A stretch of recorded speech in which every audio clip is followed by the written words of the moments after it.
in the beginning. When you say the Lakers, doesn't the front office, aren't they included in the Lakers' name? My point is, Jay, what got you to this point? Moves?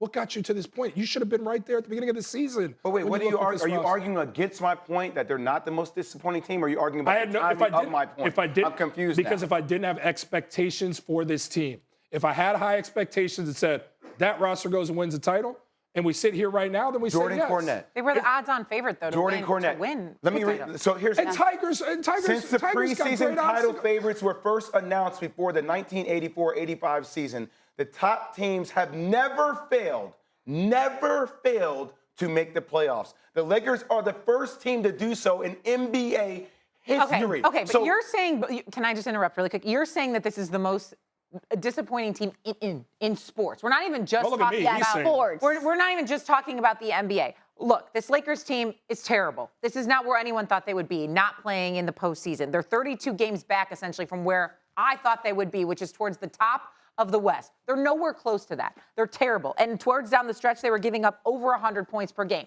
They can't figure it out on either end of the floor. The only thing I'll say to you is there's been so many disappointments in sports. I could go even to like the Browns this year in football. Look, hold on, were they pegged to win a chip? No. Were they pegged to win multiple playoff games? 100% yes, with all the talent they were bringing back. I'm not saying the Browns are the Lakers, but to say they're the most disappointing team ever seems like such a stretch. That's where I lay. Do the Browns have potentially the greatest player of all time? And we know what the Browns franchise is. It's like Tom Brady when these guys won the championship, a Super Bowl, and then they came back the next year and didn't make the playoffs. But what about Steve Nash, Dwight Howard, and Kobe Bryant? What about that Lakers iteration when they brought those three together and that was supposed to work? That was a massive failure. What about the Dallas Cowboys in these last few seasons when you spent all the money that Jerry Jones has and it's come to nothing? Not even sometimes playoff burst period, but certainly not. Were they odds-on favorite to win it? I'd have to go back and look. No, they weren't. There was massive high. There was massively high expectations. Odds-on favorite to win it. But that's my issue. So here's my thing. If you guys want to come at me, and if you want to give me examples of teams that you think were more disappointing than a team that has 5 Hall of Famers on it, than a team that has the greatest player of all time that finished 17 games below 500. Chill out on greatest of all time. Let's calm down on that. All right, he's in the conversation. He's in the combo, he's in the combo. It's not a full-gone conclusion. That's fine, but he's in the conversation. I'm trying to ask you, I'm laying it out right in front of you. If this Brooklyn squad loses in the play-in game, knowing that they've had 3 Hall of Famers to begin the season, 3 surefire, kind of in their prime Hall of Famers, younger, not nearly as long in the tooth as this Lakers squad, stacking those rosters, you're telling me it wasn't the same belief with the Brooklyn Nets as it was with the Lakers? And oh, by the way, if Brooklyn does lose those 2 games in the play-in and finds themselves out, it's not much different, Jay. It is this conversation has nothing to do with the Brooklyn Nets. It's another team to throw out there to compare to it. Because James Harden wanted to be out. He was gone. There's a lot of other things that happened. Because of the mess that During it was. the season, Jay. I understand. I mean, look, I've said this. I thought that was the greatest trio that the game has never got a chance to witness. I understand all that.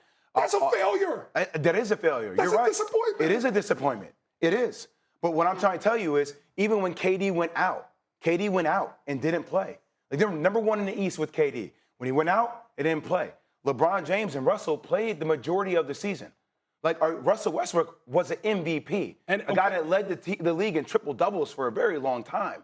Like, that's a hell of a combination. So tell me this. If AD stays healthy, if LeBron stays healthy, Russ stays healthy, which means Let me ask you a question, which means that whole roster is still constructed as is. You have the same expectations next year With LeBron James playing at an MVP-like state and Russell Westbrook on the same team, would you have told me at the beginning of the year you would have expected them not to be in the playoffs?